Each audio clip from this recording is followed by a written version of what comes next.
Hello, everyone, and welcome back to our journey through the Bible. Today, we're diving into Numbers chapters 27 and 28. And let me tell you, there's some incredible stuff in here about leadership, legacy, and how God provides for his people.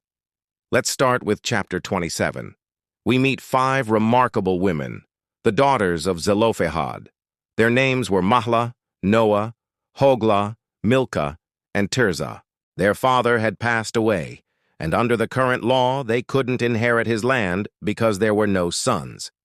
Can you imagine the courage it took to do what they did next? They didn't just accept their fate. They stood before Moses, the priest Eleazar, and all the leaders right at the entrance of the tabernacle. They presented their case with respect, but also with firm conviction. They said, "Our father died in the wilderness.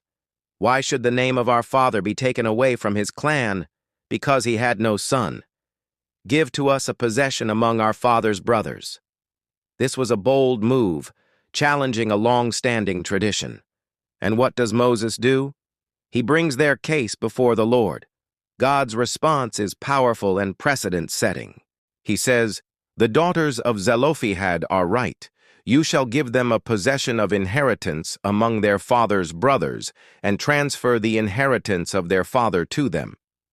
God not only validates their claim, but also establishes a new law to ensure fairness for women in similar situations in the future. This story is a beautiful testament to God's heart for justice and how he listens to the voices of those who are often overlooked. It shows us that we should never be afraid to bring our concerns and our needs respectfully before God and our leaders. Then, the chapter pivots to another major event. God tells Moses to go up Mount Abarim to see the promised land. But he also confirms that Moses will not enter it because of the incident at the waters of Meribah.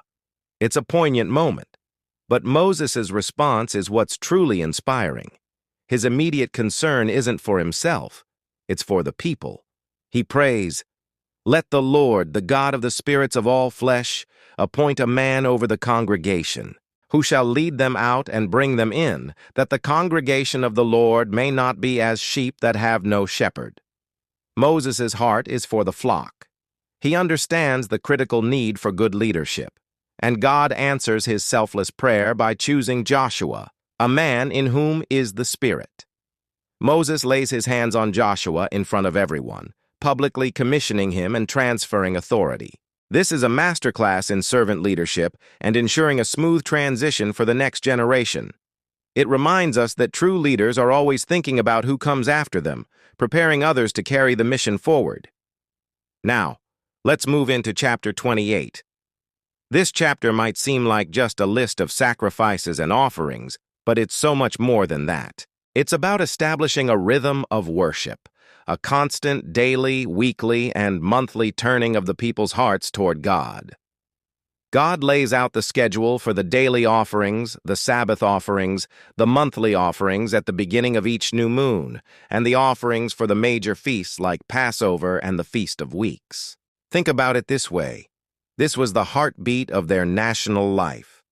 The day began and ended with an offering to God. The week was marked by special recognition of the Sabbath. The month started with a celebration. This consistent pattern of worship wasn't meant to be a burden. It was a gift.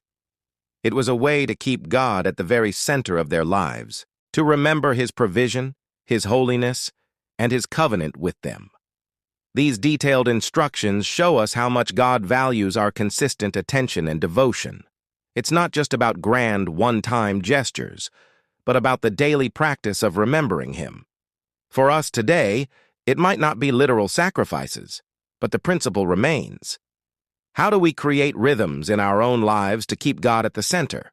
Through daily prayer, reading his word, weekly worship with fellow believers, and setting aside time to intentionally thank him for his goodness.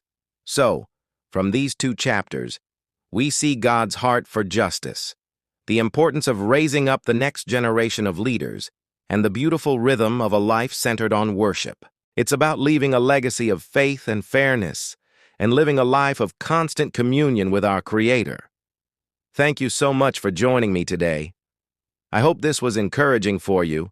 If you got something out of this, please give this video a like, and don't forget to subscribe so you won't miss our next study. See you next time.